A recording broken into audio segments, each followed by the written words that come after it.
connu comme le cinéma c'est la mort à l'écran, des choses comme ça. Des personnages qui sont ignobles, que le spectateur est censé détester. C'est un vrai polar, quoi. On est vraiment dans du polar. Et on le voit à travers les films qui ont été filmés ici. C'est une ville très cinégénique.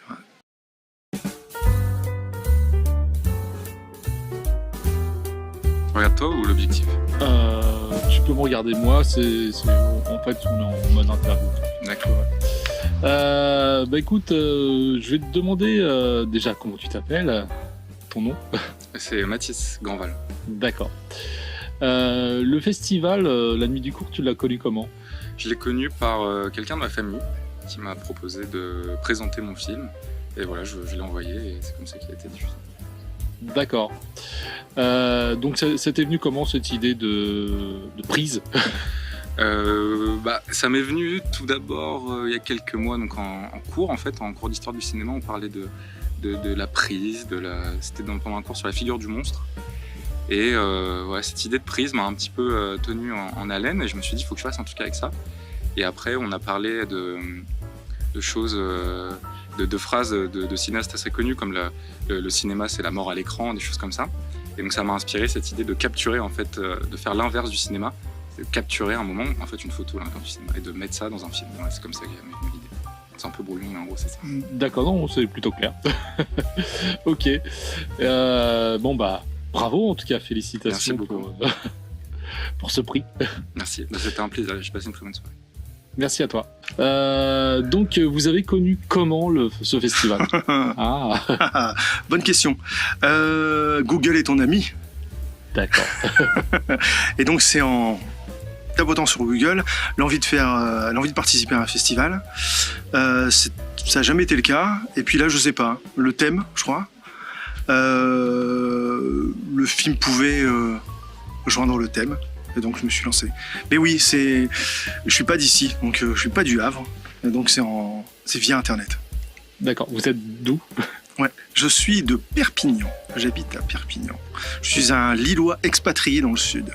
D'accord. Donc un petit trajet pour venir jusqu'ici quand même. Ouais, mais c'est avec plaisir. C'est la première fois que je venais au Havre, donc j'ai à peine eu le temps de découvrir la ville.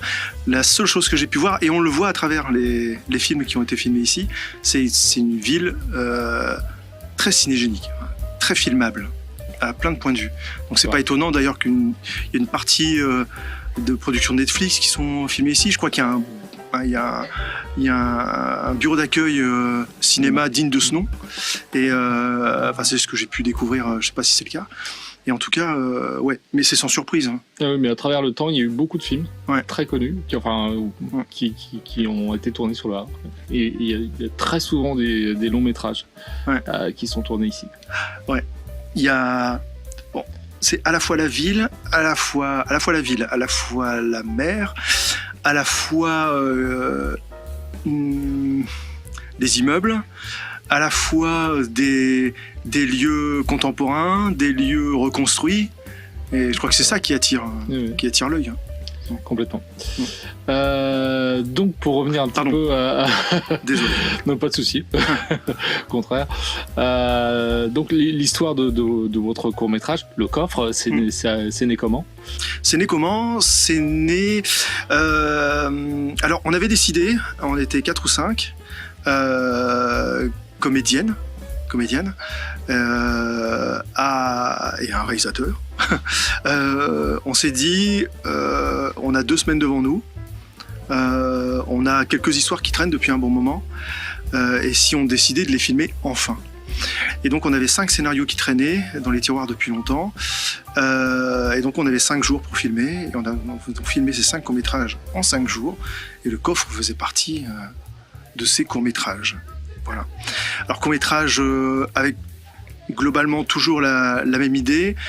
C'est un thème que j'apprécie beaucoup, en tout cas un genre que j'apprécie beaucoup, c'est celui du fantastique dit social.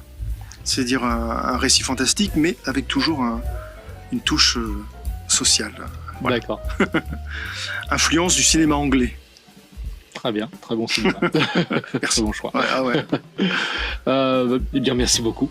Merci à vous, et puis surtout bravo. Merci merci au jury. Bon, franchement, je m'y attendais pas, je vais être sincère. Donc merci. Merci. Désolé, je suis bavard. Non, mais c'est... Bonjour. Bonjour. Donc, tu as connu le festival comment ? Alors j'ai entendu parler du festival à l'époque des Encres Noires et quand j'ai vu qu'il s'était associé avec l'association Fenêtre sur Cour et que l'événement reprenait après le Covid, je me suis dit qu'il était temps de participer parce que j'avais cet espoir en fait que les films que je produis à la base pour Internet aient la chance de se retrouver dans une salle avec du public et j'ai été sélectionné et ça m'a fait extrêmement plaisir de pouvoir participer à cette soirée. D'accord. Et alors cette idée de film, de dernier test, ça vient d'où ? L'idée elle vient de parce que tous les ans on réalise un film différent. Là on voulait faire quelque chose un peu noir, un peu sombre, jouer sur les clichés, jouer sur les a priori, jouer avec des acteurs qui sont très gentils et leur faire jouer aussi des personnages qui sont ignobles, que le spectateur est censé détester. Et ça c'était déjà très très sympa comme projet. Des petites anecdotes Des petites anecdotes, non, très peu, parce que vu que c'est un projet qui était totalement bénévole, qu'on a fait en petit comité, on a tourné pendant 1 journée et demie, donc ça a été très rapide de tourner le film. Après, la seule anecdote, c'est par exemple les scènes de bar qu'on voit au début du film sont tournées à midi, en pleine journée, pendant que le bar est fermé, avec quelques figurants et après une banque de sons qu'on avait enregistrée la veille au soir dans le bar pour avoir la véritable ambiance en fait du bar qui nous accueillait. Très bien, et encore bravo pour ce prix. Merci, ça m'a fait très plaisir de gagner le prix Regard Caméra. Après, la première victoire, c'était vraiment de voir mon film projeté en salle sur un grand écran avec un super son et avoir ce public qui est là, qui regarde le film, qui est attentif, qui applaudit, avoir des gens qui viennent me parler du film parce qu'ils ont apprécié certaines choses ou ils veulent quelques informations sur ma démarche artistique. Déjà, rien que ça, c'était une très grande victoire, mais en plus, avoir le prix du jury, c'est top. Super, merci. Merci. Bonjour. Eh bien, alors, il faut que je regarde là, je regarde toi, je regarde là. Regarde-moi. Alors, qu'as-tu pensé de cette édition ? C'était une très belle édition avec plein de belles choses, des films très différents, avec un même thème polar, mais en fait, on a de quoi faire des choses vraiment très très différentes et ça fait du bien de voir tout ça. Et donc ça a été difficile de choisir le gagnant ? Plutôt oui, parce qu'il y avait vraiment de la grosse qualité et comme je disais, c'était vraiment assez différent. On a pu se marrer, on a rigolé, il y avait des vrais trucs de suspense vraiment très efficaces. Donc on s'est quand même mis assez vite d'accord avec les gens du jury. Parce que l'affinité, quoi, quelque chose qui nous a vraiment touché dans les deux films pour des raisons différentes. Pour Prise, on a vraiment apprécié la qualité d'image, on a vraiment apprécié l'efficacité de la mise en scène. En 2-3 plans, il nous dresse un personnage, on voit tout de suite à quel point il est amoureux. C'est vraiment très, très maîtrisé. Pour quelqu'un d'aussi jeune, c'est balèze. Et puis le dernier test, c'est la régalade au niveau de la direction d'acteur, des très beaux plans, c'est une réalisation très léchée, c'est un super film, quoi. Super. Donc il y a d'autres films qui t'ont interpellé, des choses qui t'ont interpellé. Oui, moi j'aime bien moi j'adore faire des films avec des enfants et surtout des enfants qui jouent des rôles d'adultes, ça me fait toujours beaucoup rire et donc les mecs flics, ça m'a fait bien marrer. Après j'ai beaucoup aimé Frisson, qui est un hommage à plein de réalisateurs que j'aime bien et pareil la réalisation est très très maîtrisée, il y a de très beaux plans, de très belles idées de cadrage. J'ai bien aimé aussi comment on pourrait dire ça, j'ai bien aimé la charge antinucléaire de notre ami Max Obion. J'ai bien aimé plein de poésie, il y avait vraiment de la poésie aussi dans des films, dans des plans comme j'oublie le titre qui se passe à la campagne, je ne sais plus le titre, est-ce que tu peux m'aider ? Qui se passe à la campagne. Le truc, tu sais, le détective là, avec son père, là, le film avec Oui, son alors père, le titre, je l'ai plus en tête, mais oui.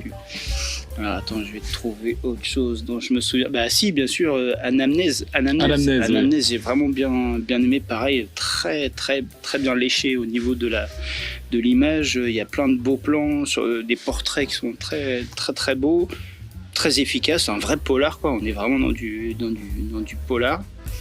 Très, très classe. Voilà. Donc ouais, il y a vraiment plein de super films. Une petite conclusion sur cette édition-là ? Eh ben écoute, moi ça m'a fait vraiment plaisir et je reviendrai avec grand plaisir l'année prochaine pour revoir un maximum de courts-métrages et voilà, bravo à toute l'équipe. Bravo à toi et merci. Merci beaucoup.